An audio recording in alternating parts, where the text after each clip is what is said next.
자, 지금부터 2주차 강의를 시작하겠습니다.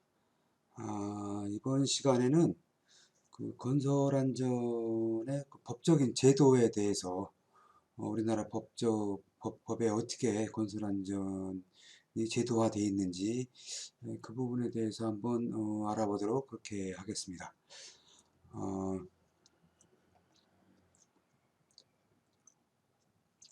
먼저 그 안전관리계획서에 대해서 알아보도록 하겠습니다. 이 안전관리계획서는 건설기술진흥법 시행령에 규정이 되어 있어요. 안전관리계획서는 뭐냐? 안전관리계획서는 그 건설기술진흥법 시행령에 따라서 건설공사의 안전관리 계획의 실효성을 높이고 안전관리 계획을 통한 건설 현장 안전사고 예방과 시설물의 안전을 확보하기 위함이다. 그렇게 되어 있어요. 안전관리 계획서가. 그러니까 결국은 안전관리 계획서는 건설공사 현장에서 안전관리를 잘 하기 위한 실효성을 높이기 위해서 안전관리 계획서를 작성하는 거다. 이렇게 그렇게 아시면 되겠고, 요 안전관리 계획서는 요 유해염 방지 뒤에 이제 위험 방지 계획서도 나오는데, 요거는 이제 안전관리 계획서는 그냥 뭐 계획서를 만들기만 하면 되는 게 아니고 요걸 이제 검토를 해야 돼요. 검토를 해야 되는데 요거는 이제 건설기술진흥법에 따라서 작성을 하는 거다 보니까 건설 그 국토부의 그 관리를 받는 그 시설안전공단 한국시설안전공단에서 이제 요걸 이제 검토를 해요. 그래서 그 특히 1종, 2종 시설물에 대한 그 건설 현장은 어, 한국시설안전관리공단에서 전담해서 검토를 하고 있다. 이렇게 여러분들이 에, 이해하시면 되겠고, 결국 안전관리계획서는 건설공사 및 시설물의 안전의 실효성을 담보하기 위한 제도다. 뭐 이렇게 뭐 이해하시면 될 것 같은데, 건설 현장의 안전을 어떻게 하면 잘 관리를 해서 사고를 없도록 그렇게 할 건지, 예, 이제 그거를 계획서를 만드는 게 안전관리 계획서다 이렇게 생각하시면 되는데, 이제 유해위험 방지 계획서하고 다른 점은 유해위험 방지 계획서는 산업안전보건법 즉 노동부에서 관할하고 있는 산업안전보건법에 의해서 작성하는 거고 안전관리계획서는 요거는 이제 국토부에 의해서 관리되고 있는 건설기술진흥법에 의해서 작성되는 거다. 이 정도만 여러분들이 알면 될 것 같아요. 근데 내용은 안전관리계획서나 뭐 유해염 방지 계획서나 거의 뭐 비슷비슷해요. 대동소이해요. 그래서 이제 좀 뒤에 가면서 더 이제 알아봅시다. 자, 그 먼저 안전관리 계획서를 수립해야 하는 건설공사가 있어요. 여기 이제 건설기술진흥법 시행령 제98조에 나와 있는데 뭐 이 건설 현장이 뭐 무조건 전부 다 안전관리 계획서를 수립을 해야 되느냐? 뭐 조그만 현장이나 큰 현장이나 다 뭐 그건 아니죠. 뭐 조그만 주택 하나 짓는데 안전관리 계획서를 수립해야 된다 그러면은 너무 부담이 크고 너무 일이 많죠. 그래서 그 규모를 이렇게 건설기술지능법에 규모를 정해놨어요. 그러니까 지금 요 규모 이상의 이 건설공사에만 안전관리 계획서를 수립을 해라 이런 의미예요. 그래서 첫 번째가 이제 시설물의 안전관리에 관한 특별법 제2조 제2호 및 제3호에 따른 1종 시설물 및 2종 시설물이 건설공사가 이렇게 첫 번째로 되어 있는데 1종 시설물, 2종 시설물 건설공사가 1종 시설물 및 2종 시설물이 뭐냐? 요거는 이제 뒤에 또 설명을 하니까 그때 가서 설명을 하기로 하고 어, 일단 시설물에 대해서 설명을 드리자면은 공사가 다 끝나서 준공이 돼서 실제로 사람들이 사용을 하고 있는 건물이라든지 뭐 도로라든지 교량이라든지 이런 그 이제 사용하고 있는 이런 뭐 이런 것들을 우리가 시설물이라고 해요. 이제 그런 시설물을 1종 시설물, 2종 시설물, 3종 시설물 이렇게 나눠 놓은 거예요. 그 규모나 크기에 따라서 그렇게 이해를 하시면 되겠고, 그러니까 1종 시설물하고 2종 시설물의 건설 공사는 안전관리 계획서를 무조건 수립을 해야 된다. 3종 시설물은 여기 이제 해당이 안 돼요. 3종 시설물은 여기 이제 안 해도 된다 이런 의미예요. 그다음에 지하 10m 이상을 구축하는 건설공사. 두 번째로, 지하 10m 이상을 땅을 파는 건설공사. 그러니까 지하층을 이제 만드는 건설공사는 대부분 다 들어가겠죠. 그 다음에 기초라든가 뭐 이런 걸 하기 위해서 10m 이상을 파야 되는 이런 건설공사. 뭐 이런 것들. 그러니까 굴착 깊이 산정 시 집수정 엘리베이터 피트 및 정화조동의 굴착 부분은 제외함. 건물 같은 경우 이제 지하를 파고 지하실 이렇게 파고 그 일부분에 집수정이라든가 엘리베이터 피트를 설치하기 위해서 조금 더 파는 경우가 있어요. 이제 그런 경우가 만약 10m 이상이 넘는다. 이제 그런 거는 이제 제외한다 이런 의미예요.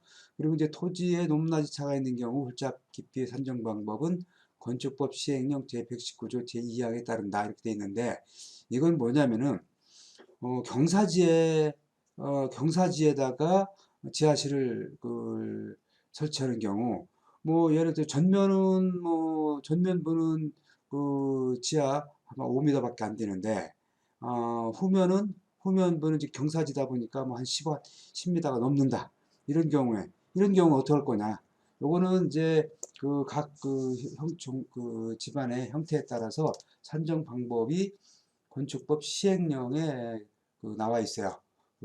지하실 깊이 산정하는 방법이 이제 그거 따라서 하면 되는데 요거는 뭐 여러분들은 이제 지하 10m 이상 구축하는 건설공사 이 정도만 알고 있고 실제로 이제 실무에 나가서 만약 그런 부분에 뭐 경사지라든가 이런 부분에 에, 걸려 있다 지하실이 이제 그런 경우에는 이제 건축법 시행령을 찾아서 알아보면 돼요. 이걸 뭐 굳이 지금 이 부분에 대해서 굳이 알아볼 필요까지는 없을 것 같아요.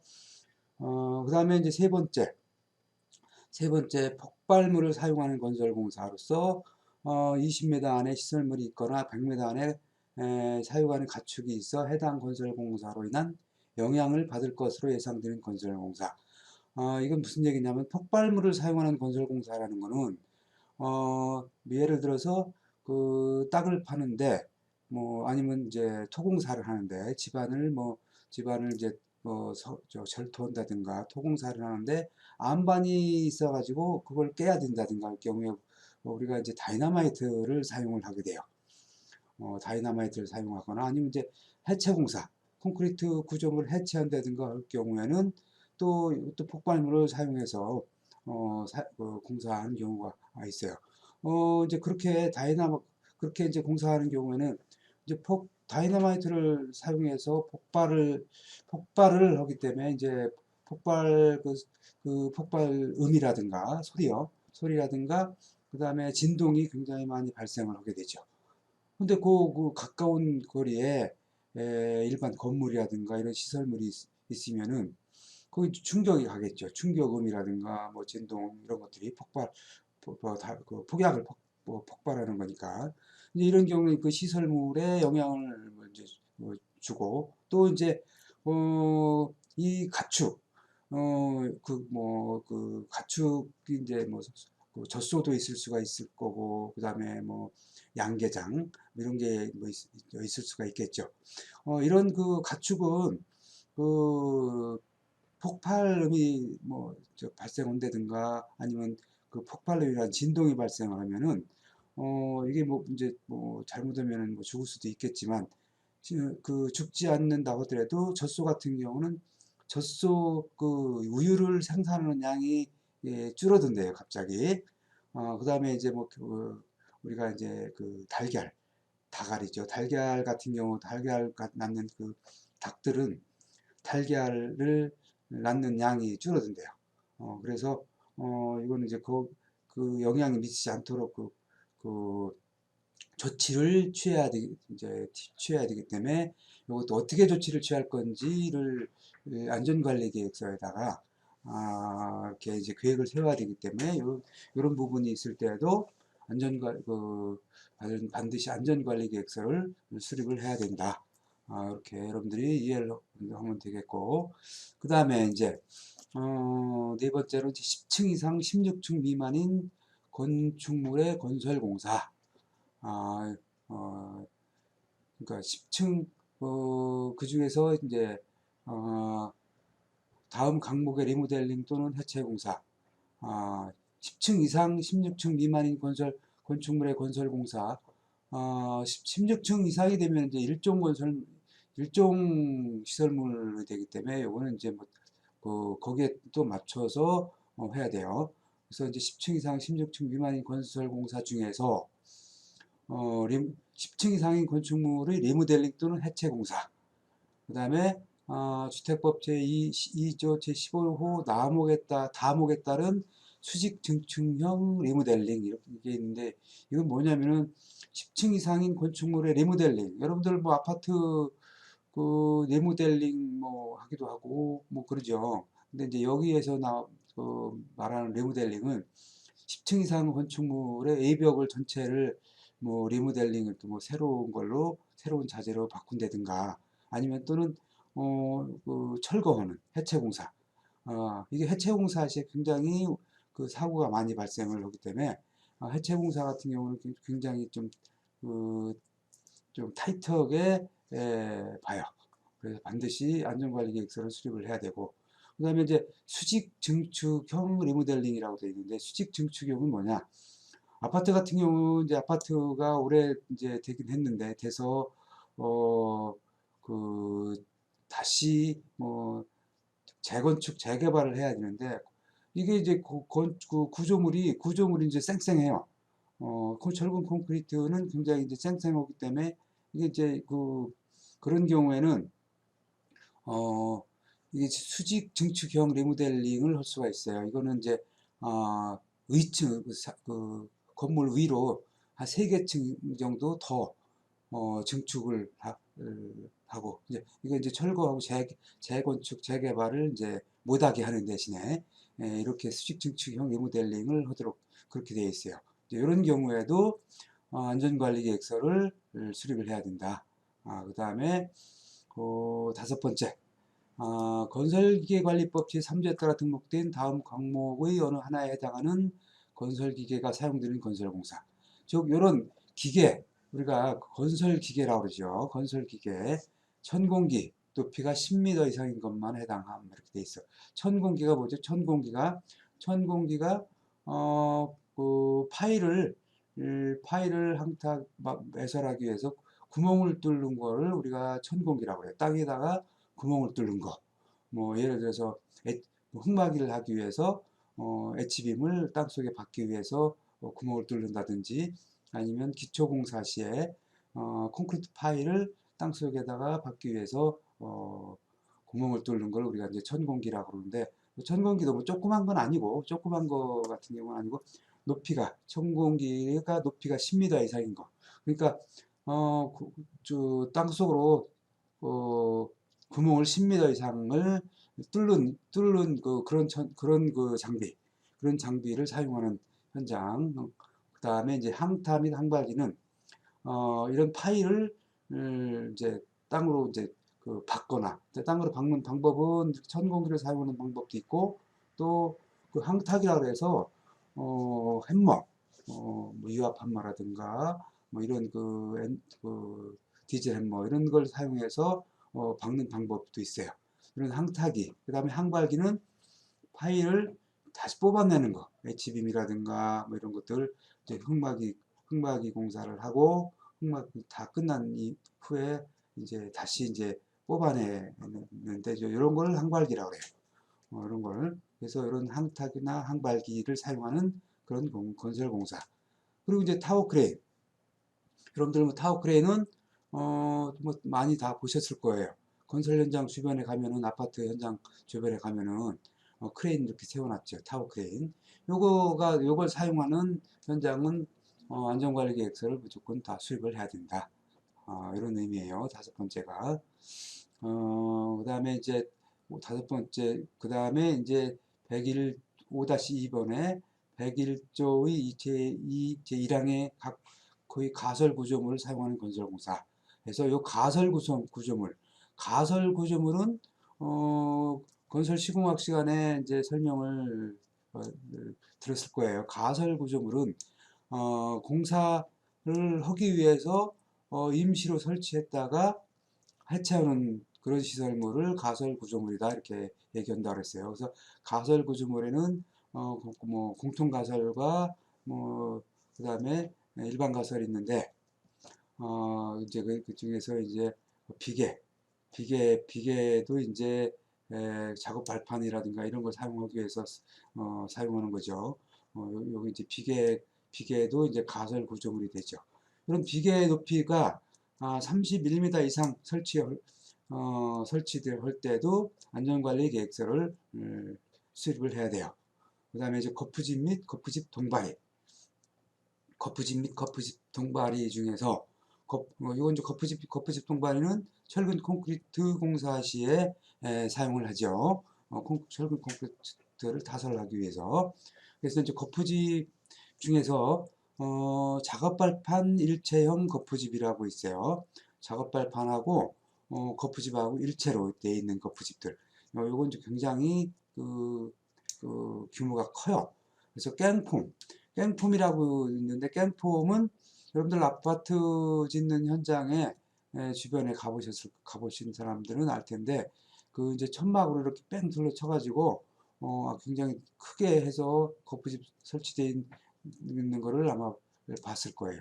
이런 것들이 이제 깽폼이고 그 다음에 이제 RCS 폼이라고 해서 요거는 이제 레일 클라이밍 시스템이라고 해서 요것도 이제 특수거푸집에 해당이 돼요. 그래서 깽폼처럼 요것도 작업발판처럼 일체형이 되어 있는데 요거는 이제 레일을 설치해서 타워 크레인으로 올려서 레일 따라 올려서 한 층 한 층 올라가는 그런 거푸집이고 그 다음에 ACS 폼이라고 해서 요건 이제 오토 클라이밍 요건 이제 그 유압으로 자동으로 이제 올리는 그런 시스템이에요. 그래서 요거 깽폼, 그 다음에 RCS 폼, ACS 폼이 전부 다 이건 대형 거푸집에 들어가요. 그래서 이건 뭐 사람이 뭐 이렇게 뭐 움직일 수 있는 그런 건 아니고 전부 다 타워 크레인이라든가 아니면 유압이라든가 이런 걸 이용해야만 이걸 이제 상부로 올릴 수 있는 그런 폼들이에요. 그래서 이게 한번 이런 것들이 사고 나면 굉장히 그 고수해서 추락 뭐 이렇게 낙하되기 때문에 굉장히 사고가 아주 크게 발생을 하죠. 그래서 이런 것들 사용하게 되면 반드시 안전관리 계획서를 수립을 해야 되고 그 다음에 높이가 5m 이상인 거푸집 이것도 이제 마찬가지로 물론 이제 깽폼이라든가 RCS 폼, ACS 폼은 아니지만 높이가 5m 이상인 거푸집은 벽체로서 높이가 5m 이상인 거푸집은 굉장히 큰 거에 들어가죠. 그 다음에 이제 기둥이라든가 뭐 이런 것도 마찬가지고 사람이 작업을 하려면 굉장히 높은 데까지 올라가야 되기 때문에 굉장히 위험하죠. 그 다음에 높이가 5m 이상인 동바리. 동바리가 높이가 그러니까 이제 그 슬라브 높이가 5m 이상이니까 이걸 동바리를 5m 이상 이렇게 설치하려면은 일반 동바리 가지고는 안 되고 뭐 시스템 동바리라든가 뭐 이런 걸 가지고 해야 돼요. 그래서 이것도 굉장히 그 추락 위험이 높은 그런 그 작업이에요. 그래서 이런 것도 마찬가지로 반드시 안전관리 계획서를 수립을 해야 된다. 이렇게 여러분들이 이해를 하시면 되고 그 다음에 이제 지보공. 우리가 이제 지보공을 이제 터널 지보공이라고 이제 터널에 설치하는 건 터널 지보공. 그 다음에 이제 흙막이에 설치하는 건 흙막이 지보공이라고 하는데 이 지보공은 뭐냐면 받침대예요. 받침대 터널은 땅속을 뭐 아니면 안반 속을 이렇게 구멍을 뚫는 거니까 무너지면 안 되잖아요. 무너지면 안 되기 때문에 이걸 받쳐야 되죠. 그래서 받치는 이런 받치는 이런 그 받침목을, 이게 뭐 나무가 됐든 뭐 철제가 됐든 뭐 이런 받치는 자재 이런 거를 우리가 지보공이라고 한다. 높이가 2m 이상은 흙막이 지보공도 흙막이 높이가 2m 이상이니까 어떻게 돼요? 받쳐야 되겠죠. 이것도 흙막이가 무너지지 않도록 거기에서. 그래서 이것도 뭐 경사지게 받치면은 경사 뭐 지보공, 그다음에 이렇게 흙막이끼리 이렇게 맞대서 이렇게 그 하는 것도 있고, 이런 것도 이 지보공이 또 이게 이제 이게 제대로 안 되면은 전체가 무너질 수가 있으니까 이것도 마찬가지로 지보공을 사용하는 터널 지보공 높이 2m 이상 흙막이 지보공에도 반드시 안전관리 계획서를 수립을 해야 된다. 그 다음에 이제 동력을 뭐 기타로서 이제 동력을 이용하여 움직이는 가설 구조물 이렇게 있어요. 가설 구조물은 가설 구조물인데 동력을 이용한다 이거야. 동력을 유압이라든지 뭐 전기 모타 뭐 이런 것들. 그래서 뭐 FOM 그다음 ILM 뭐 이런 것들이 있는데 이건 어디 쓰는 거냐면은 교량 그 다리 설치할 때 사용하는 그런 그 저기 가설 구조물이에요. 이거는 굉장히 다 교량을 설치할 때 밑에 그 높아가지고 저 고속도로 같은 경우 굉장히 높아서 그 특수 구조물이죠. 그런 거 특수공법에 들어가는 것들이에요. 그래서 이건 뭐 아주 그 위험하고 아주 특별한 뭐 공법이다 이렇게 생각하시면 되고, 그 다음에 이제 발주자 또는 인허가 기관의 장이 필요하다고 인정하는 가설 구조물. 뭐 이거는 이제 발주자, 건축주죠. 건축주나 이제 그다음에 인허가 기관의 장. 이거 이제 관공서죠. 관공서의 그 기관의 장이 야 이거 위험해. 이거 안전관리계획서를 작성해. 이렇게 하는 그런 그 가설 구조물. 그런 안전관리계획서를 수립을 해야 된다. 이렇게 이해하시면 되고, 그다음에 여섯 번째로서는 발주자가 안전관리가 특히 필요하다고 인정하는 건설공사. 이것도 이제 그 건축주 입장에서 아니면 관공서의 발주청 입장에서 이건 뭐 위험하니까 이거 안전관리 계획서를 수립을 해.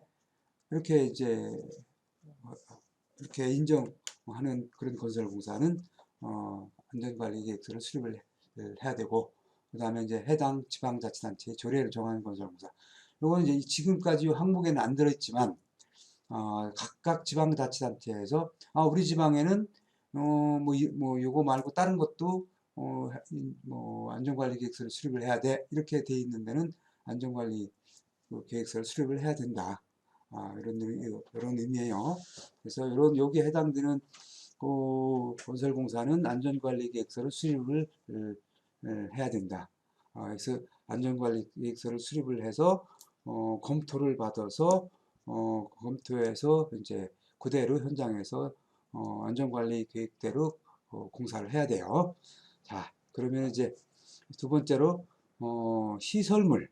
시설물에 대해서 설명을 드릴게요. 자, 시설물은 아까 말씀을 해드렸을 거야. 시설물은 어떤 걸 시설물이라고 그러냐? 이미 공사가 다 끝나서 사용하고 있는 이런 구조물을 우리가 시설물이라고 그러는데, 요게 이제 1종 시설물, 2종 시설물, 3종 시설물로 나눠진다 그랬어요. 그래서 이런 시설물은 이제 시설물 안전법이라는데 그 규정을 해놨어요.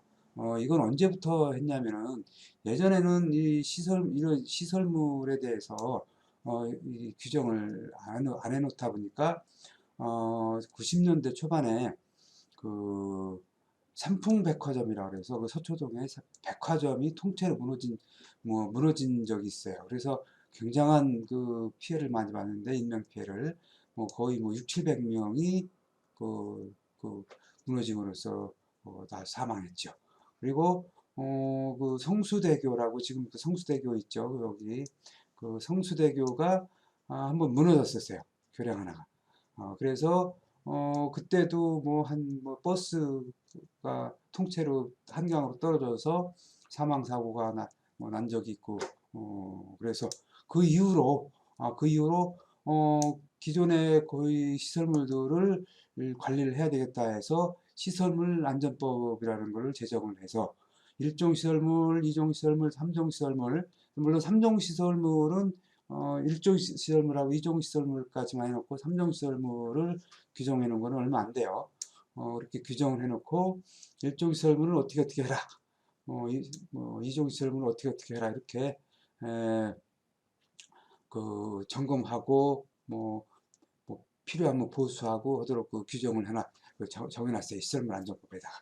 자, 그럼 1종 시설물, 여러분들이 최소한도 1종 시설물, 2종 시설물이 뭔지는 알아야 돼요. 이 건설 안전을 하려면은 또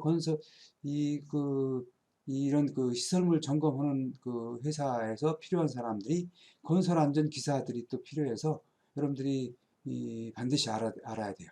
그래서 1종 시설물은 뭐냐? 공중의 이용 편의와 안전을 도모하기 위하여 특별히 관리할 필요가 있거나 구조상 안전 및 유지 관리에 고도의 기술이 필요한 대규모 시설물로서 다음 항목의 어느 하나에 해당하는 시설물 등 대통령령으로 정하는 시설물이다. 그러니까 1종 시설물은 대규모 시설물이다. 이렇게 여러분들이 이해하면 아주 좋아요. 그러니까 많은 사람들이 이용을 하고 사고가 났을 경우에는 많은 피해를 야기할 수 있는 이런 시설물들이 일종 시설물들이다. 이것도 하나하나 대통령령으로 정해놨어요. 그래서 이거 굳이 지금 여러분들이 이건 외울 필요는 없지만 한번 이해는 하고 여러분들이 이런 것들이 일종 시설물이 있구나 하는 거를 좀 이해를 하고 넘어가길 바래요. 자, 일종 시설물 중에서 첫 번째로 교량은 우리가 이제 다리를 우리가 교량이라고 그러죠. 아까 얘기했듯이 90년대 초반에 성수대교가 잘못돼서 그게 무너졌었다 그랬어요. 그러니까 다리가 무너지면은 다리를 지나가던 다리를 사용하던 차량이라든가 사람들이 그대로 떨어지겠죠. 그리고 다리를 못 써먹겠죠. 피해가 굉장히 크죠. 그래서 교량을 일종 시설물은 도로 교량하고 철도 교량하고 나눠서 구분을 해놨는데 일종 시설물로 상부 구조 형식이 현수교, 사장교, 아치교, 트러스교인 교량. 대부분 이 현수교, 사장교, 아치교, 트러스교는 교량이 대부분 큰 교량에다 사용을 해요. 현수교는 지금 여러분들하고 대면 수업을 하면 내가 대충 그려서 줄 텐데 지금 그렇지 못하다 보니까 그럼 지금 설명을 하기가 좀 어려운데 현수교는 우리나라에서 광양하고 여수를 연결하는 대교가 현수교로 되어 있고 그다음에 미국에 보면은 금문교라고 있죠. LA에 사진 여러분들 많이 봤을 거야. 그런 걸 현수교라고 그러고 사장교는 우리나라에도 많이 요건 있어요. 인천공항 가는 인천대교라든가 그다음에 이제 영종대교 그다음에 서해안 고속도로의 서해대교 이런 것들이 이제 사장교로 되어 있어요. 굉장히 대규모죠. 그다음에 아치교는 아치 형식으로 되어 있는 그런 교를 아치교라고 하고 있고 그다음에 이제 트러스교는 트러스 형식으로 되어 있는 거. 아치교는 우리가 이제 성산대교가 이제 아치 형식으로 되어 있죠. 물론 이제 트러스하고 합쳐져 있는 거긴 하지만 트러스는 이제 철골 트러스로 이제 만들어져 있는 그런 교량. 그러니까 이제 이런 것들이 대부분 다 대규모 교량이에요. 그다음에 이제 최대 경관장 50m 이상인 교량. 경관장이라는 건 뭐냐면 교각과 교각 사이를 경관장이라고 해요. 그러니까 교각과 교각 사이가 50m 이상이니까 이것도 굉장히 규모가 큰 교량이라고 볼 수가 있겠죠. 이게 이제 사고 나면은 피해가 아주 클 수 있고. 그다음에 이제 연장 500m 이상이죠. 연장 500m 이상은 교량 길이가 처음부터 끝까지 500m 이상인 교량을 일정 시설물이라고 한다.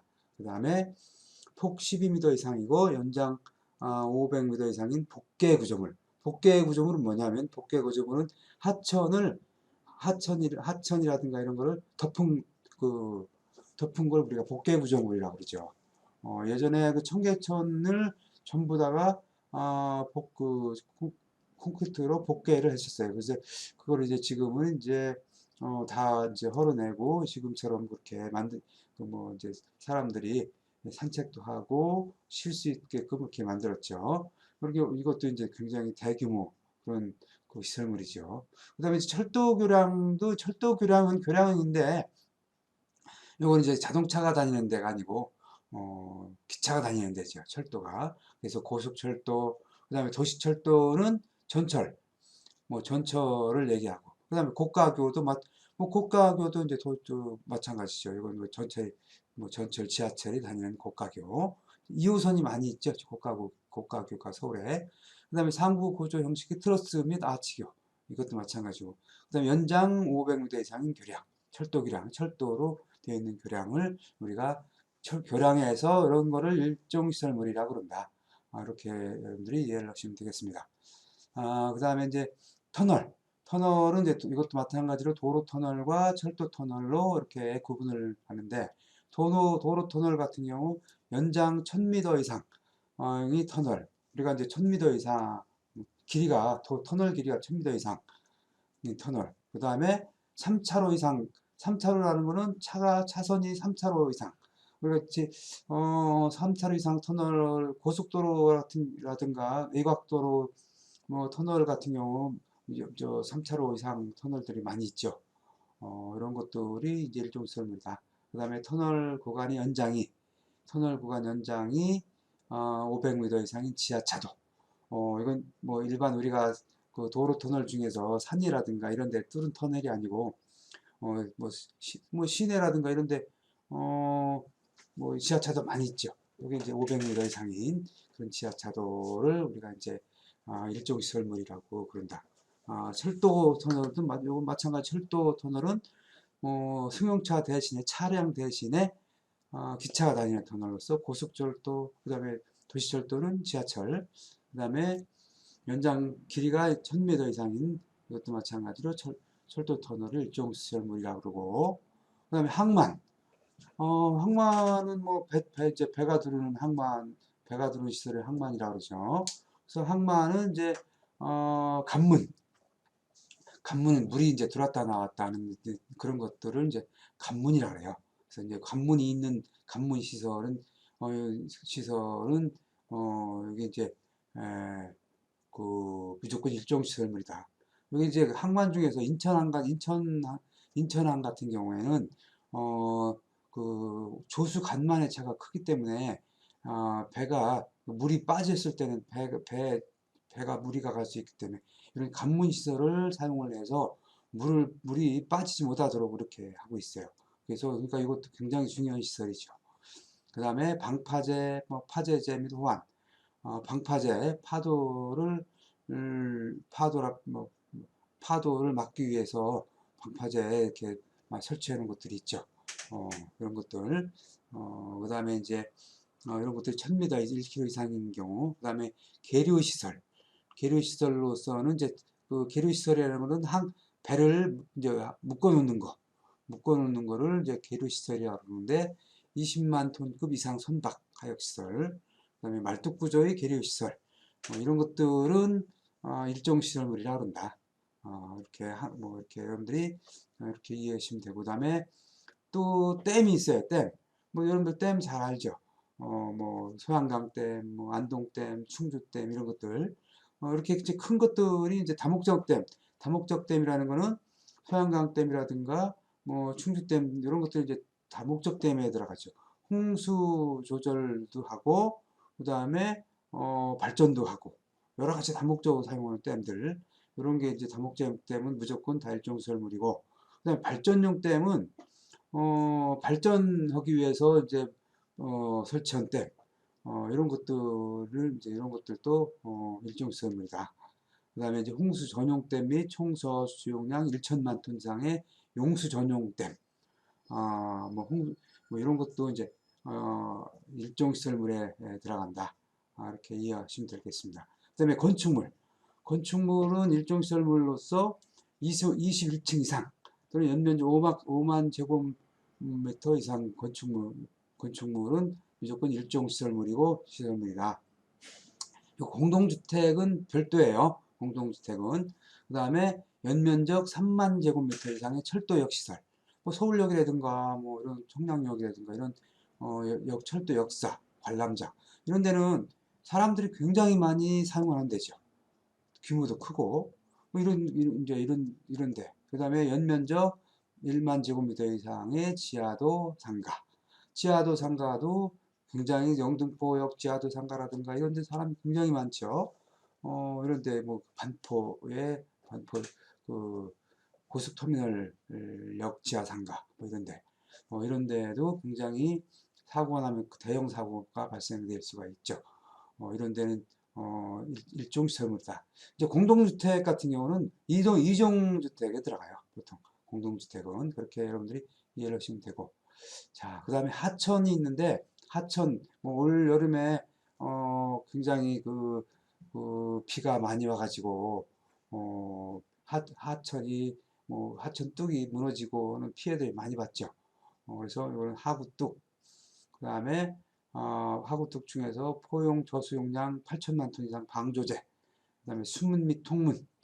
수문 및 통문 중에서 특별시 및 광역시에 있는 국가하천의 수문 및 통문. 그 다음에 보는 이제 국가하천에 설치된 보 높이 5m 이상의 다기능보. 낙동강의 보 이런 것들 굉장히 지금 그동안 지금도 발생이 많죠. 이런 것들이 일종 시설물이다. 그 다음에 규모가 이거보다 작은 거는 이종 시설물에 들어가요. 그렇게 하시면 되고, 그 다음에 배수 펌프장. 배수 펌프장이 있는데 배수 펌프장은 비가 왔을 때 물을 모아놨다가 물을 퍼내는 장소를 우리가 배수 펌프장이라고 해요. 서울시에도 지대가 낮은 곳에는 배수 펌프장이 여러 군데가 있어요. 한강 주변에. 지금부터라도 여러분들이 이제 다니시다가 배수 펌프장이라고 써 있는 데를 한번 있으면 한번 보시면 좀 돼요. 이런 배수 펌프장이 이제 특별시 및 광역시에 있는 배수 펌프장도 일종 시설물에 들어간다. 여기 배수 펌프장이 잘못되면은 홍수가 났을 때 침수가 된다든가 이런 사고들이 발생을 할 수가 있죠. 그런 사고들이 납니다. 그 다음에 상수도, 광역 상수도, 공업용 수도, 이런 대규모 상수도는 말 그대로 이건 사람들이 다 먹는 물이죠. 사용하는 물. 그렇기 때문에 이게 이제 잘못되면은 물을 못 먹으니까 이건 대단히 생존과 관련이 있는 거다 보니까 이 상수도도 이런 대규모 상수도는 일종 시설물에 들어간다. 이렇게 알고 있으면 돼요. 그 다음에 이제 이종 시설물. 지금까지는 일종 시설물에 대해 종류에 대해서 알아봤어요. 이종 시설물은 뭐냐? 일종 시설물 이외의 시설로서 다음에 해당하는 시설물 이렇게 되어 있어요. 일종 시설물 이제 요거보다 좀 적은 거다 이렇게 여러분들이 보시면 돼.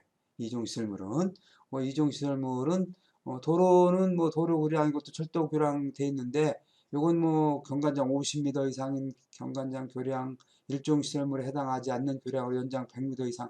그러니까 좀 적은 거. 전체적으로 요건 다 적은 시설들이 이종 시설물이다. 이제 그렇게 근데 이제 이종 시설물 뒤로 3종 시설물이 또 있어요. 3종 시설물이 있기 때문에 이것도 이제 또 여기 이렇게 이제 딱 그렇게 한계는 정해놨죠. 예를 들어 터널 구간의 연장이 100m 이상인 차도. 그러니까 100m 이상이 안 되는 거는 우리가 이제 3종 시설물 내지는 그냥 일반 시설물로 이렇게 분류를 해요. 그래서 이종 시설물을 이런 게 있다. 저는 정도만 항만 계류시설 똑같아요. 댐도 일종 시설물이 아닌 지방 상수도 전용 댐 및 총 저수용량 100만 톤 이상 용수댐에서 이거 좀 적은 댐이 이종 시설물이다. 공동주택은 전부 16층 이상은 이종 시설물로 들어가요. 공동주택은 높아도 일종 시설물은 없어요. 여러분들이 그렇게 이해를 하시면 되겠어요. 그 다음에 이제 뭐 공동주택 이해 건축물로서 이제 공동 아파트가 아닌 그런 시설물도 요것도 아까 일종 시설물에 비해서 좀 적은 것들, 적은 그런 그 시설물이 이종 시설물이다. 이렇게 아시면 되겠고, 하천도 마찬가지. 그 다음에 뭐 상하수도도 일종 시설물보다 적은 거. 이렇게 여러분들이 이해를 하면 돼요. 그 다음에 일종 시설물이 없는 그 시설물 중에서 옹벽 및 절토 사면이라고 있는데 옹벽 같은 경우 이제 무너지면은 이제 그것도 이제 대형 사고로 맞을 수 있기 때문에 이것도 이제 이종 시설물로 이걸 이제 포함을 해서 관리를 그렇게 하고 있어요. 그러니까 일종 시설물, 이종 시설물로 왜 이렇게 구분을 해놓느냐? 이게 어느 정도 이제 준공이 되고 난 이후에 일종 시설물 같은 경우는 뭐 4년, 뭐 4, 5년 있다가 정기적으로 시설물이 제대로 이상이 없는지 있는지를 점검을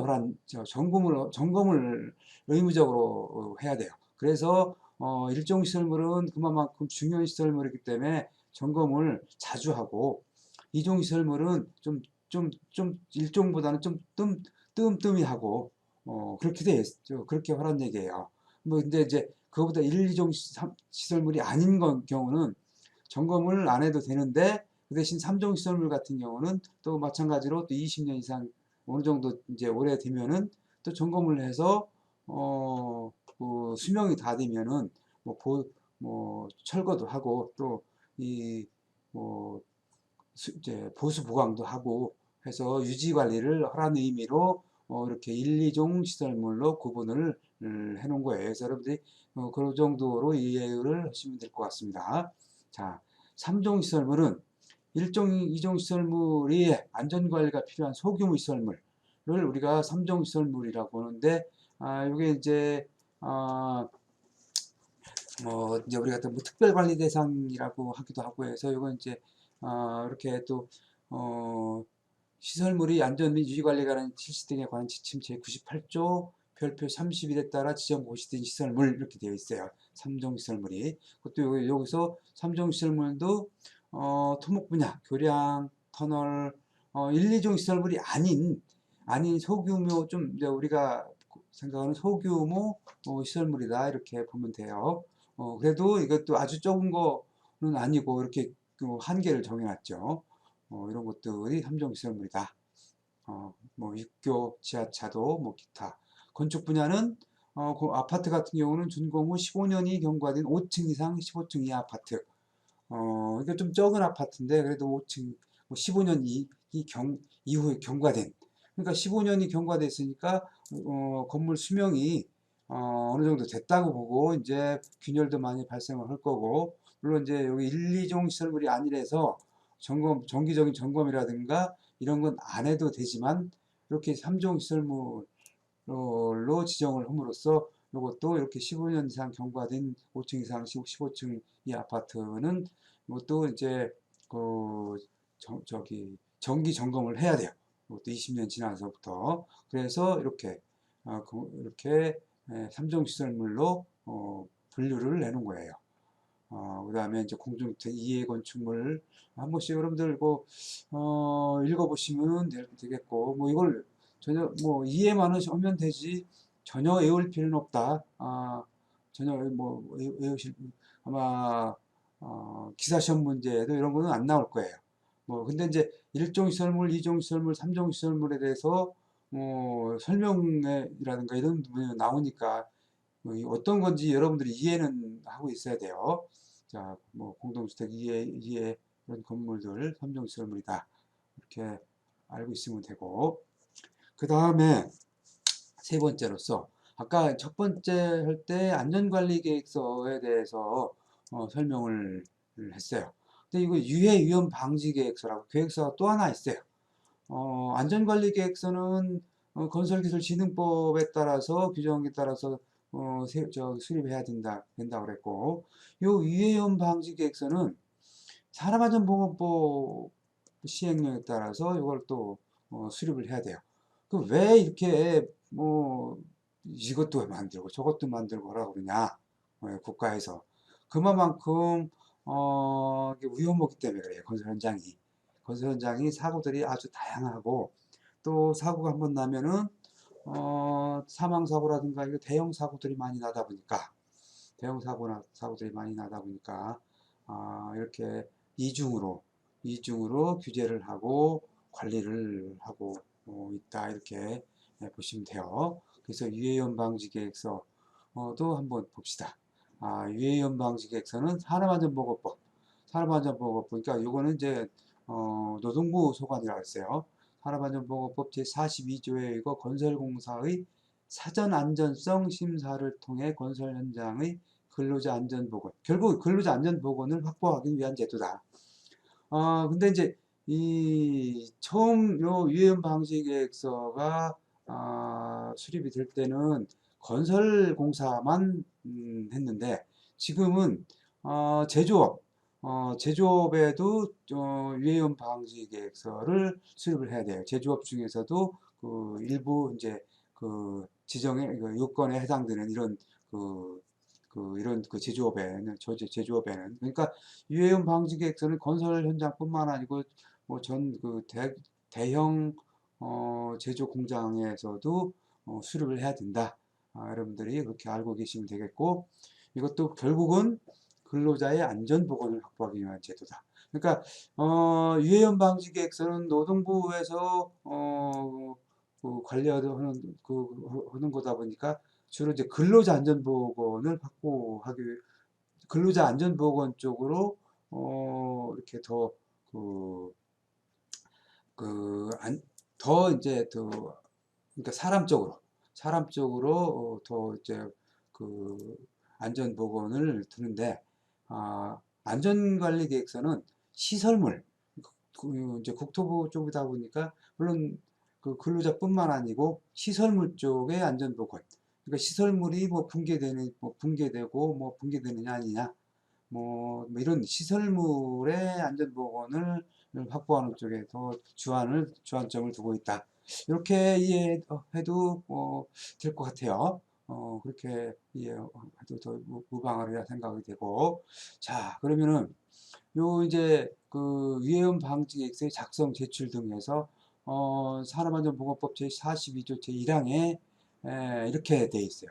사업주는 다음 각 호의 어느 하나에 해당하는 경우에는 이 법 또는 이 법에 따른 명령에서 정하는 유해염 방지에 관한 사항을 적은 계획서를 작성하여 고용노동부령으로 정하는 바에 따라 고용노동부 장관에게 제출하고 심사를 받아야 된다. 그러니까 고용노동부 장관에게 제출해서 심사를 받아서 적합이 나와야만이 돼요. 그래서 이게 심사 부적정 나오면은 다시 이거를 다시 작성해서 심사 받아야 돼요. 그래서 어떤 경우냐, 대통령령으로 정하는 사업의 종류 및 규모에 해당하는 사업으로서 해당 제품의 생산 공정과 직접적으로 관련된 건설물, 기계기구 및 설비 등 일체를 설치, 이전하거나 그 주요 구조 부분을 변경하려는 경우, 조금 전에 말씀드렸죠. 건설 현장뿐만 아니고 제조 공장, 뭐 대규모 플랜트 이런 데도 마찬가지로 유해염 방지 계획서를 작성을 해야 된다. 그리고 이제 유해하거나 위험한 작업 또는 장소에서 사용하거나 건강장애를 방지하기 위하여 사용하는 기계기구 및 설비로서 대통령령으로 정하는 기계기구 및 설비를 설치, 이전하거나 그 주요 구조 부분을 변경하는 경우, 또 세 번째로서는 대통령령으로 정하는 크기, 높이 등에 해당하는 건설공사를 하려는 경우, 여기 이제 건설공사가 나오죠. 두 번째는 여기 이제 기계기구 설비, 공장 이런 데 나오는 경우, 이제 이렇게 그 산업안전보건법 제42조 제1항에 이렇게 규정이 되어 있어요.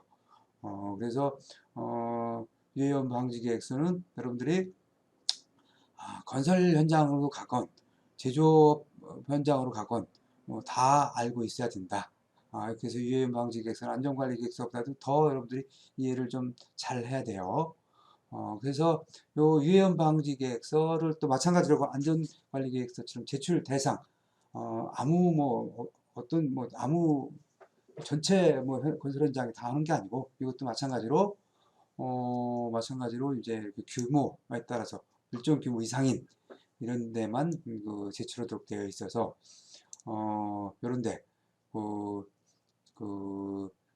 건축물 또는 시설 등의 건설, 개조 또는 해체 공사로서 지상 높이가 31m 이상인 건축물 또는 인공구조물, 건물이 높이가 땅 바닥으로부터 31m 이상인 거. 아까 안전관리계획서에는 31m 이상 설치하는 가설구조물, 비계구조물에 해당이 된다 그랬어요.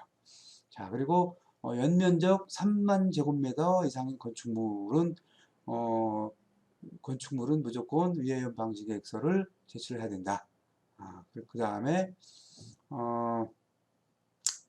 연면적 5,000제곱미터 이상인 시설로서 이런 시설들 보면은 문화재 집회시설, 판매운수, 종교 이런 부분 대부분 이런 것들이 다 여러 사람들이 공용으로 사용하는 그런 시설들이죠. 이런 공용으로 사용하는 이렇게 그 시설들이 그러니까 사고가 났을 경우에는 많은 사람들이 피해를 볼 수 있는 이런 시설들에 대한 공사로서 5,000제곱미터 이상인 시설물에 대해서는 위해연 방지 계획서를 제출해야 된다. 특히 냉동 냉장 창고 시설은 규모 이것도 마찬가지로 5,000제곱미터 이상인 경우에는 반드시 위해연 방지 계획서를 설치하도록 되어 있어요. 아마 이거 지난번에 이천에서도 냉동 냉장 창고에는 화재 사고들이 많이 발생을 하죠. 그래서 이런 부분도 특히 더 제출을 해야 됩니다. 그 다음에 이제 두 번째로서는 여기 이제 연면적 5,000제곱미터 냉동 냉장 창고 시설의 설비 및 단열 공사. 설비. 이제 여기 첫 번째로서는 건축공사고 두 번째로서 설비. 이런 시설의 설비하고 단열 공사할 때도 반드시 위험 방지 계획서를 제출해야 되고, 그 다음에 최대 지간 길이가 50m 이상인 다리의 건설 공사. 아까 그 안전관리계획서에서는 최대 경관장 길이가 50m 이상인 다리 건설 공사라고 그랬죠. 요거는 이제 최대 지간 길이. 이건 다리 전체 길이가 50m 이상인 경우. 여긴 좀 더, 오히려 더 강화되어 있죠. 그 다음에 4번 터널 등의 공사. 터널 공사는 크기에 상관없이 무조건 다 위해연 방지 계획서를 사용을 해야 돼요.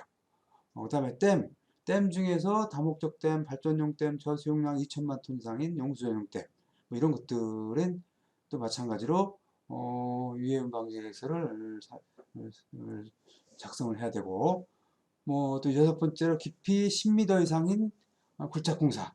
요거는 이제 안전관리계획서에서도 깊이 10m 이상인 굴착공사도 안전관리계획서를 작성을 하라고 되어 있었어요. 그래서 요 10m 이상의 굴착공사도 위해연 방지 계획서를 작성을 해야 된다. 이렇게 되어 있어요. 자, 그러면은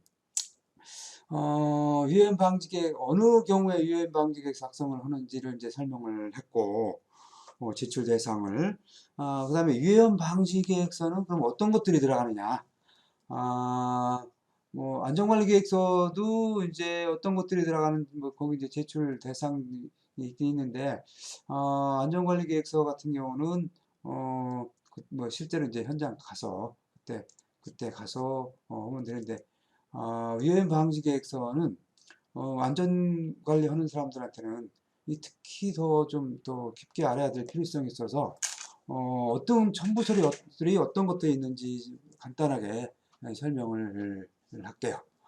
첫 번째 공사 개요 및 안전보건 관리 계획에서 공사 개요서, 그러니까 공사 그 규모가 얼마고, 그다음에 크기가 얼마고 이런 것들을 우리가 개요라고 그래요. 공사 개요. 몇 층이고 지하 몇 층이고 이런 것들. 그래서 이제 공사 개요서가 첨부가 돼야 되고, 그다음에 이제 공사 현장 주변 현황 및 주변과의 관계를 나타내는 도면, 특히 매설물 현황, 그 주변에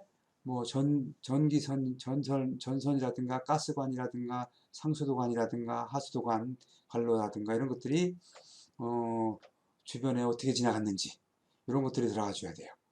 특히 이제 건설물 사용 기계 설비 등을 배치를 나타내는 도면, 뭐 타워크레인이라든가 뭐 이런 뭐 항타기 항발기를 어디다가 설치를 할 건지 이런 도면도 들어가줘야 되고, 그다음에 이제 전체 공정표, 공정표, 그러니까 각각의 공정이 언제 시작돼서 언제 끝나고 해서 처음 착공부터 준공 때까지 공정을 나타내는 공정표가 이제 포함이 돼야 되고, 그다음에 이제 산업안전보건관리비라고 이제 이 시간 마지막 시간에 설명을 해드릴 거예요. 그리고 이제 산업안전보건관리비 사용계획서가 들어가요. 그다음에 이제 안전관리 조직표. 그 현장의 안전관리 조직은 어떻게 되어 있느냐? 뭐 현장 소장 밑에 뭐 각각 그 직원들의 그 조직을 이제 어떻게 조직이 되어 있는지를 조직표가 들어가지고, 그다음에 비상시에 재발생 위험시에 연락하고 대피할 수 있는 대피 방법들이 여기에 들어가줘야 돼요. 여기에 들어가줘야, 하나라도 빠지면 안 돼요, 여기서. 그다음에 이제 그 두 번째로는 작업 공사 종류별 위험 방지 계획이라고 해서 이제 위험 방지 계획이 종류가 이제 뭐 건축물도 있고 교량 공사, 뭐 또 터널 공사, 공사 종류별로 여러 가지가 들어가죠. 댐 공사 이렇게. 그래서 그 종류별로 이제 그 위험 방지 계획이 별도로 이제 따로따로 들어가줘야 돼요. 그래서 건축물 또는 뭐 시설 등이 건설 개조 또는 해체 공사에서는 이런 그 가설 공사, 구조물 공사, 마감 공사, 기계 설비 공사, 해체 공사, 여기에 대한 이 공사에 대한 위험 방지 계획이 들어가줘야 되고, 그다음에 이제 냉동 창고, 냉장 창고 시설의 설비 공사 및 단열 공사에는 여기에 또 마찬가지로 가설 공사, 단열 공사, 기계 설비 공사에 대한 유해 위험 방지 계획이 들어가줘야 돼요.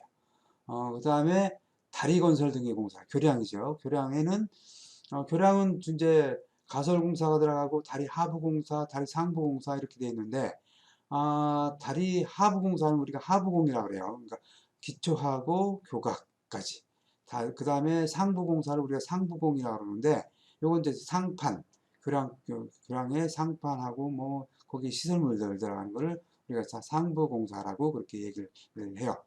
요거 이제 이제 앞으로 이제 점차적으로 수업을 진행을 하면서 더 자세하게 설명을 해드리고, 우리가 대면 강의 이제 하게 되면은 여러분들하고 직접 그려서 여러분들이 이해할 수 있게 그렇게 하도록 하겠습니다. 그 다음에 터널 고등의 공사 시에는 이제 마찬가지 가설 공사, 그 다음에 굴착 및 발파 공사, 구조물 공사, 여기에 대한 위험 방지 계획이 들어가줘야 돼요. 그 다음에 이제 댐은 마찬가지로 가설 공사, 굴착 및 발파, 그 다음에 댐 축조 공사에 대한 그 위험 방지 계획이 들어가줘야 되고, 굴착 공사 10m 이상 굴착할 경우에는 마찬가지로 위험 방지 계획서가 작성이 돼야 된다 그랬어요. 그래서 이런 굴착 공사에는 가설 공사, 그 다음에 굴착 및 발파, 땅 파는 공사를 굴착이라고 그러고, 발파는 이제 그 다이나마이트라든가 이런 걸 사용해서 폭파해서 그 돌을 깨는 그런 공사를 발파 공사라고 그렇게 한다고 그랬어요. 그래서 그 다음에 흙막이 지붕이 10m 이상이 되니까 이제 무너지지 않도록 흙막이를 해야 되겠죠. 그래서 흙막이 지붕 공사 시에 발생할 수 있는 그런 유해 위험 방지 계획이 들어가줘야 된다 그랬어요. 자, 이제 유해 위험 방지 계획서에 대해서 설명을 드렸어요. 자, 그럼 마지막으로 이번 시간 마지막으로 건설업 산업안전보건관리비, 산업안전보건관리비, 유해 위험 방지 계획서에 첨부 될 서류로서 산업안전보건관리비 사용 계획서가 들어가줘야 된다 그랬죠. 건설업 산업안전보건관리비에 대해서 이게 뭔지를 좀 알아보도록 그렇게 할게요. 자, 건설업 산업안전보건관리 계상 및 사용 기준에서 여기 이제 이런 그 기준이 이렇게 나와 있어요. 제1항에 건설사업장과 본사 안전전담부서에서 산업재해의 예방을 위하여 법령에 규정된 사항의 이행에 필요한 비용을 말한다 이렇게 돼 있어요. 그러니까 결국은 뭐냐? 건설사업장, 그러니까 건설 현장과 본사, 건설회사 본사의 본사에 이제 안전전담부서가 있어요. 본사에 그 각 현장의 안전을 전담하는 부서인데 그런 전담부서에서 그 현장의 산업재해 예방을 위해서 여러 가지 뭐 그 행사를 한다든가 아니면 뭐 그다음에 여러 시설을 설치한다든가 뭐 이런 그 법령에 규정된 사항을 이행을 해야 돼요. 뭐 산업안전보건법이라든가 이런데 그런데 그런데 규정된 사항을 이행을 하기 위해서 필요한 비용들이 있는데 요거를 그냥 그 건설 그 공사비에서 사용을 허락하면 안 되겠죠. 그래서 이렇게 산업안전보건관리비를 책정을 해서 여기서 써라. 이렇게 돼 있는 게 이제 산업안전보건관리비예요. 제3항에 그러면 여기에 이 근로자의 안전을 위해서 사용을 하라고 되어 있는데 그럼 근로자는 어떤 사람을 근로자라고 그러냐? 근로자란 건설사업장 소속 근로자로서 본사 및 근로자 및 본사 안전전담부서 소속 근로자 이렇게 얘기를 하는데 이게 무슨 얘기냐면은 산업안전보건관리비는 그 현장에 있는 그 현장에서 근무하는 근로자의 안전을 위해서 사용을 해야 돼요. 다른 현장에 있는 근로자의 안전을 위해서 사용하면 안 돼요. 다른 현장에다 사용하면 안 돼요. 그러니까 A 현장에다. 그럼 A 현장에 있는 근로자만 위해서 써야 돼.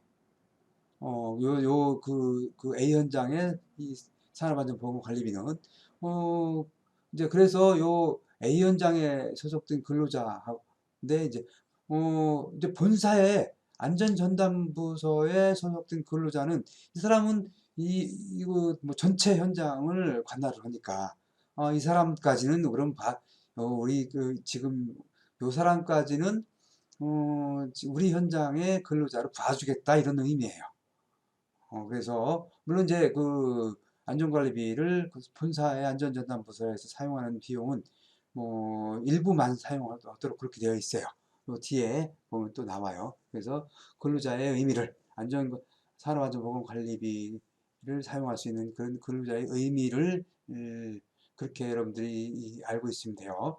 자, 그 다음에 안전관리비 계상해서 계상은 그러면 각 현장에 뭐 큰 현장이나 적은 현장이나 안전관리비를 다 똑같이 사용을 하면 안 되겠죠. 뭐 100억 공사비가 100억인 현장하고 그다음에 뭐 공사비가 10억인 현장하고는 당연히 안전관리비가 규모가 틀려지겠죠. 그래서 이거를 사용 기준을 이렇게 만들어 놨어요. 또 이거를 이제 문제는 이게 그냥 이렇게 만들어 놓기만 하고 뭐 요대로 그냥 하면 뭐 되는 게 문제가 아니고 요게 이제 그만큼 중요하다 보니까 요게 기사 시험이라든가 이런데 자주 나와요. 문제는 이게 기사 시험이라든가 이런 데 문제 자주 나오다 보니까 여러분들이 이거만큼은 특별히 좀 외워야 되겠다. 이거만큼은 특별히 좀 외워야 되겠다.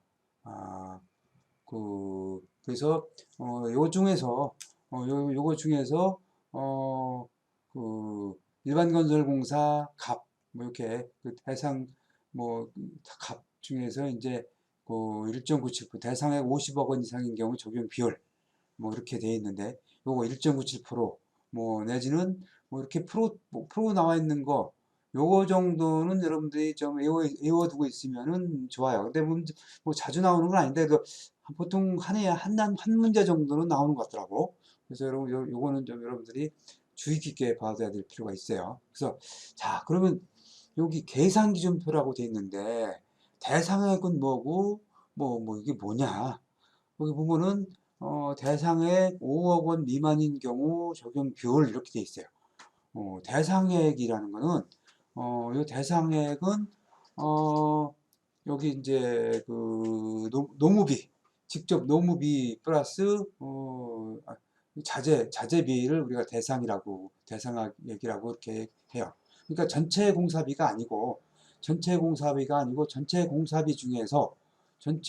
중에서 노무비하고 자재비, 요 노무비하고 직접 노무비하고 자재비를 합한 금액. 그러니까 이제 뭐 예를 들어서 100억이 전체 공사비다. 근데 그 중에서 노무비, 직접 노무비하고 자재비를 합한 금액을 보니까 요게 한 70억 정도 되더라. 요게 대상액이 되는 거예요. 요게. 그래서 그 대상액에 일반 건설공사 갑은 2.93%, 2.93%를 적용을 한 금액을 안전관리비를 사용을 해라. 이거예요. 그리고 이제 두 번째, 대상액 5억 원 이상 50억 원 미만인 경우는 적용 비율은 1.86%라고 기초액을 534만 9천 원으로 해라. 이렇게 되어 있는데 기초액은 뭐냐? 이 적용 비율로 적용을 했더니 그 기초액보다 적게 나와. 안전관리비가. 그럴 경우에는 요 최소한도 요 금액 이상으로 해라. 이런 의미예요. 근데 이제 대상액이 50억 원 이상인 규모가 큰 거는 1.97%로 해라. 이런 의미고요.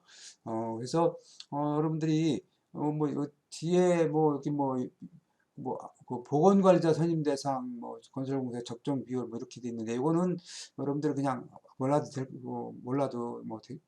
것 같고, 그래서 여기에 나와 있는 대상액 50억 원 이상인 경우 적용 비율이라든가 대상액 5억 원 미만인 적용 비율, 요 정도는 눈에 좀 익혀뒀다가 문제 기사 시험 볼 때 문제 나오면은 최소한도 이렇게 좀 알 수 있을 정도로 그렇게 하시는 게 좋아요. 요거는 안전관리비는.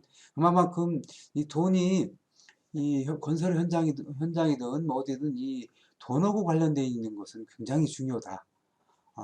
그래서 우리가 이제 건설 현장에서 안전관리 감사가 나온다든가 노동부에서 이제 검사가 나갈 경우에는 이건 꼭 안전관리비 사용 내역이라든가 이런 건 꼭 봐요. 그래서 이것도 이게 잘못됐을 때는 벌칙도 요거는 좀 세요.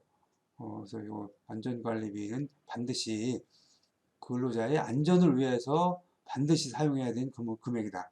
그러니까 안전 이해 분야에 사용해서도 안 돼요. 자, 그래서 그러면 요건 사용 기준, 이 안전관리비는 어디다가 사용하느냐? 요것도 아예 이렇게 정해놨어요. 요것도. 그래서, 안전관리비는 어디다 사용하느냐? 안전관리자 등의 인건비 및 각종 업무 수당. 이게 이제 여러분들 이제 현장에 가면은 이제 이걸 이해를 할 텐데, 그냥 한번 이렇게 좀 읽어가면서 간단하게 설명을 해드릴게요. 전담 안전보건관리자의 인건비, 업무 수행 출장비 및 건설용 리프트의 운전자 인건비에 사용을 하게끔 되어 있어요. 이건 100% 사용을 하게끔 되어 있는데, 이건 무슨 얘기냐? 여러분들이 이제 안전 관리자로서 현장에 부임을 하면은 여러분들이 월급이라든가 그 다음에 보너스 뭐 이런 것들이 여러분들에 들어가는 비용은 전부 다 이 비용으로 사용이 가능해요. 그 다음에 출장 가는 거라든가 이런 것들을 전부 다 안전관리, 여러분들이 그러니까 그만큼 안전관리자들은 근로자의 안전을 위해서만 일을 한다는 그런 의미예요. 그러니까 안전을 위해서만 일을 해라. 그런 의미고, 그 다음에 이제 건설용 리프트 운전자 인건비는 이제 건설용 리프트는 건설 현장에 근로자들이라든가 자재를 올라가고 내려가고 하는 그걸 이제 리프트라고 그러는데, 엘리베이터 같은 역할을 하는 걸 리프트라고 그러는데, 요거의 안전을 위해서 운전자를 별도로 운전자를 채용을 해서 하는 경우도 많이 있어요. 이제 이런 경우에는 그 인건비.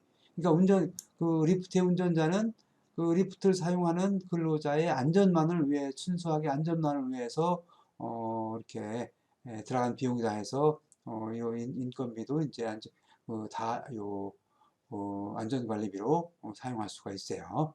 그 다음에 이제 공사장 내에서 양중기 건설기계 등의 움직임 등으로 인한 위험으로부터 주변 작업자를 보호하기 위한 유도자 또는 신호자의 인건비, 뭐나 이제 비계 설치 또는 해체, 고소 작업대 작업 시 낙하물 위험 예방을 위한 하부 통제, 화기 작업 시 화기 감시 등 공사 현장의 특성에 따라 근로자 보호만을 목적으로 배치된 유도자 및 신호자 또는 감시자. 그러니까 순수하게 근로자의 보호만을 목적으로 배치된 그런 사람들의 인건비도 안전관리비로 100% 사용할 수 있다. 이렇게 이해를 하면 되겠고, 그 다음에 이제 그 별표 2, 뭐 1의 2에서 해당 작업을 직접 지휘 감독하는 직조 반장. 이제 그러니까 작업 반장 내지는 뭐 이런 사람 관리 감독자 지위에 있는 자들 이제 그런 사람들의 업무 수당. 업무 수당이라 해서 이건 이제 인건비는 아니고 수당 일부 이제 그 수당 일부를 줄 수가 있어요. 그래서 이 별표 2에 해당하는 그런 작업들. 별표 2가 이제 보면은 1번부터 뭐 14번 까지 있는데, 요게 이제 요 보면은 건설용 리프트, 곤드라를 이용한 작업, 뭐 콘크리트 파쇄기를 사용해 향한 파쇄 작업, 굴착 깊이가 2m 이상인 집안의 굴착 작업 등등등등 해서 한번 여러분들 이제 보시면 아는데, 요게 전부 다 위험한 작업들이에요. 사고가 나기 아주 쉬운 위험한 작업들, 이런 그 위험한 작업들이기 때문에 이런 작업 반장들이 그 자기 밑에서 그 작업하는 근로자들의 안전을 위해서 그만큼 신경을 써라 하는 의미에서 이렇게 그 인건비 및 각종 업무 수당만 이렇게 줄 수가 있어요. 그래서 뭐 보면은 뭐 굴착면 깊이가 2m 이상인 암석 굴착 작업, 거푸집 지구보공의 조립 또는 해체 작업, 비계의 조립 해체 또는 변경 작업, 그다음에 뭐 건축물 골조, 교량의 상부 구조 또는 탑의 금속재의 부재에 의하여 구성되는 것, 이 조립 해체 또는 변경 작업, 콘크리트 공작물 중에서 높이 2m 이상 해체 파괴 작업, 그 다음에 전압이 75V 이상인 정전 및 할선 작업, 그러니까 감전 위험이 있는 작업이죠. 그 다음에 맨홀 작업, 산소 결핍 장소 작업, 이런 것들, 이런 위험한 작업에서 그 작업하는 그 작업 반장들의 인건비에다 수당을 좀 더 준다. 자기 그만큼 네가 데리고 일하는 근로자들의 안전을 위해서 뭐 그만큼 더 신경 쓰고 점검하고 하라는 의미예요. 이런 것들이. 자, 그 다음에 안전시설비. 여기 이제 안전시설비가 보통 안전관리비 중에서 제일 많이 들어가요. 안전관리비 중에서. 안전시설비는 이제 법령 규칙 및 고시에서 규정하거나 그에 준하여 필요로 하는 각종 안전표지. 여러분들 안전표지 뭐 이렇게 보면은 많이 봤을 거예요. 출입금지 표시라든가, 그다음에 추락주의, 낙하물주의, 뭐 이런 안전표지. 그다음에 경보 유도시설, 뭐 이런 것들. 그다음에 감시시설, 방호장치, 안전보건시설 및 그 설치 비용. 그래서 그 낙하물 방지하기 위한 낙하물 방지 시설, 그다음에 추락 방지하기 위한 추락 방지 시설, 안전 난간대, 뭐 이런 것들이 전부 다 안전 시설에 들어가요. 이런 안전 시설을 설치하는 그 설치비 비용 등이 다 이제 아주 안전 관리비에 들어간다. 그러니까 결국은 이런 것들은 본 건물을 시공하기 위한 그런 공사비에는 포함이 안 되는 것들이죠. 이런 것들은 그건 이제 그렇게 이해하면 되겠다. 그다음에 이제 개인 보호구 및 안전장구 구입비. 개인 보호구라는 거는 안전모, 그다음에 안전화, 안전대 뭐 이런 것들. 그리고 이런 안전장구. 그다음에 뭐 눈을 보호하기 위한 뭐 보안경, 그다음에 귀마개 이런 것들 아주 여러 가지가 있어요. 뭐 용접할 때 사용하는 용접포 이런 것들도 있고, 이런 것들도 근로자의 안전을 위해서 필요한 것들이니까 이것도 산업안전보건관리비로 사용을 해라. 이렇게 되어 있고요. 그다음에 이제 사업장의 안전보건진단비 해서 법령 규칙 및 고시에서 규정하거나 자율적으로 외부 전문가 또는 전문기관을 활용하여 실시하는 각종 진단, 검사, 심사, 자문, 작업환경 측정, 유해염 방지 계획서의 작성, 심사, 확인에 소요되는 비용 이라고 되어 있고요. 그 다음에 자체적으로 실시하기 위한 작업환경 측정 장비 등의 구입, 수리, 관리 등에 소요되는 비용과 전담 안전보건관리자용 안전순찰 차량의 유류비, 수리비, 보험료 등의 비용 이렇게 되어 있어요. 이건 무슨 얘기냐면은 안전보건진단이라고 해서 이거는 이 현장이 근로자들의 안전을 위해서 얼마만큼 작업 환경이 어느 정도 되어 있고 얼마만큼 위험한 상태로 되어 있느냐 그런 거를 진단하는 비용이에요. 요거는 이제 뭐 자기들이 직접 하는 게 아니고 외부에 그 안전보건 진단 업체가 있어요. 요거는 이제 그 일반 구조물하고는 틀린 그런 산업안전보건진단이라고 해요. 이런 업체한테 돈을 주고 이렇게 이제 진단을 하는 경우에 그 비용을 요 산업안전보건관리비에서 줄 수가 있고 또한 이러한 유해염 아까 강의한 유해염 방지 계획서 작성 심사 확인에 비용이 들어가는데 거기에 들어가는 비용도 요 비용으로 할 수가 있다. 예, 그런 얘기고요.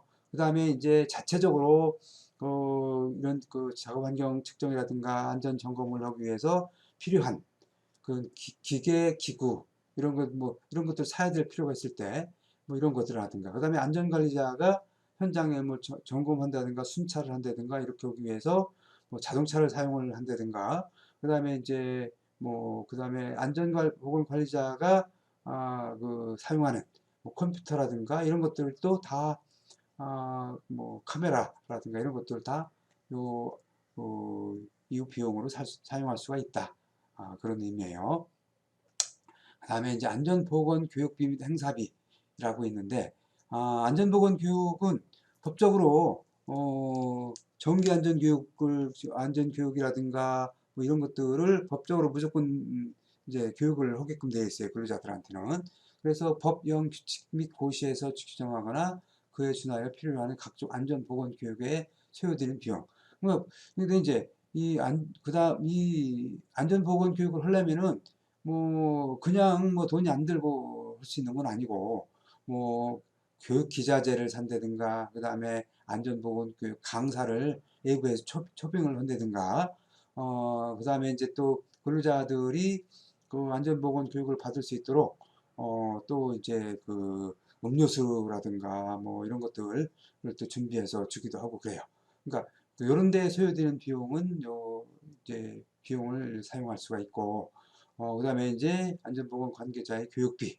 안전보건 관계자가 이제 외부 교육기관에 가서 교육을 받는다든가, 그 다음에 안전교육을 위해서 자료를 수집한다든가, 이런 것도 또 이제 안전기원제라고 그래서 이제 공사기관 내 이제 별도로 근로자들의 안전을 위해서 이렇게 기원제 우리가 이제 비가 안 올 때 비 오게 해달라고 기원제도 지내고 오잖아요. 이런 것처럼 안전기원제도 지낸 경우가 있고 그 다음에 안전보건 행사를 보통 한 달에 한 번 정도 보통 안전보건의 날이 이제 4일이기 때문에 보통 4일 날 같은 경우 매달 4일 날 같은 경우는 안전보건 행사를 해요. 그래서 안전보건 행사에 소요되는 비용 이제 그날 보면은 안전보건을 잘 했다든가 그 사람들한테 포상도 주고 그 다음에 이제 합동 점검을 실시하기도 하고 이런 데 들어가는 비용들 이런 것 비용들도 안전보건관리비로 사용을 할 수가 있다. 그렇게 하시면 되고 그 다음에 근로자의 건강관리비 이제 근로자의 건강관리비 법령 규칙 및 고시에서 규정하거나 그에 준하여 필요로 하는 각종 근로자의 건강관리에 소요되는 비용 작업의 특성에 따라 근로자의 건강보호를 위해 소요되는 비용 그러니까 근로자의 건강 관리에 소요되는 비용 근로자가 직업병 우려가 있다든가 해서 또 건강 진단이라든가 특수 진단이라든가 또 정기적으로 이제 그 진단을 뭐 해야 된다든가 뭐 이런 것 이런 경우에 들어간 비용들 이거 근로자 보고 돈 내라고 하면 안 되잖아요. 뭐 그렇기 때문에 요거는 그런 데에 들어간 비용도 요 근로자들한테 이제 건강 진단을 해주고 돈을 지불 이제 그에 대한 비용을 지불을 해주죠. 요 산업안전보건관리비 같고 그 다음에 이제 또 기술지도비라는 게 있어요. 기술지도비라는 거 있는데 요거 이제 기술지도는 그 공사비가 전체 공사비가 건축공사 같은 경우는 이제 120억 이하, 그 다음에 125억, 토목공사는 150억 미만. 뭐 이렇게 그러니까 그 공사비가 이제 공사가 뭐 일정 규모 이하인 그런 그 공사에는 안전관리자가 배치를 안 해도 돼요. 배치를 안 해도 되기 때문에 안전관리를 하기가 어렵잖아요. 그러니까 이런 현장에는 재해방 전문 지도기관에 그 정기적으로 뭐 한 달에 한 번이면 한 달에 한 번, 한 달에 두 번이면 한 달에 두 번, 이렇게 이제 재해방 전문 지도기관에서 나와서 점검을 받고 컨설팅을 받고 지도를 받도록 그렇게 되어 있어요. 그래서 그 재해방 전문 지도기관에서 나와서 점검해서 그뭐 부족하다든가 잘못된 부분이 있으면은 그거에 대한 또 이제 그 지도를 받아서 뭐 고치기도 하고 뭐 하도록 되어 있어요. 그래서 요 재해방 전문 지도기관에 비용을 줘야 될 거 아니야. 그래서 이런 비용을 이제 안전관리비로 사용을 할 수가 있다. 그런 얘기예요. 그다음에 이제 아까 얘기했죠. 근로자 본사의 안전 전담 부서에 있는 사람도 우리 현장의 근로자로 인정을 해준다. 그래서 본사에다가 그렇기 때문에 그 본사에 사용하는 그 본사에서 안전 전담 부서에서 사용하는 비용을 일부 보조를 해줄 수가 있어요. 그래서 본사 사용비는 안전만을 전담으로 하는 별도 조직을 갖춘 건설업체의 본사에서 사용하는 제1호부터 7호까지 사용 항목과 본사 안전전담부서에서의 안전전담 직원 인건비, 업무 수행 출장비 요거는 사용할 수가 있다. 일부 이렇게 요거에는 그 그러니까 이제 그 별도 조직을 갖춘 건설업체라고 되어 있는데 보통 뭐 이제 그 건설업체 같은 경우 안전관리부서가 이제 뭐 별도로 안 되어 있고 뭐 공용으로 본사의 부서 중에서 다른 부서에서 뭐 안전을 전담하지 않고 뭐 이렇게 같이 좀 한다든가 하는 경우에는 이게 이제 안 되죠. 안 되게 되어 있어요. 반드시 그 전담하는 부서가 별도로 있는 건설업 그 업체만 되어 있어요. 그렇게 이해를 하시면 될 것 같아요. 자, 이번 시간엔 그래서 이제 법적으로 건설안전 그 분야에서 법적으로 규정되어 있는 제도에 대해서 알아봤어요. 설명을 해봤어요. 그래서 안전관리 계획서, 그다음에 시설물의 범위 및 종류, 그다음에 유해염 방지 계획서, 그다음에 건설업 산업안전보건관리비에 대해서 알아봤어요. 그래서 이 중에서 유해염 방지 계획서하고 건설업 산업안전보건관리비는 시험에 자주 나오는 그런 분야 부분이므로 여러분들이 자세하게 이해를 하고 넘어가야 돼요. 그리고 중간고사, 기말고사에서도 아마 반드시 몇 문제는 포함이 되리라 생각이 돼요. 자, 여러분 수고하셨고 다음 또 3강 시간에 3주차 시간에 또 여러분들 만나기로 할게요. 수고들 하셨어요.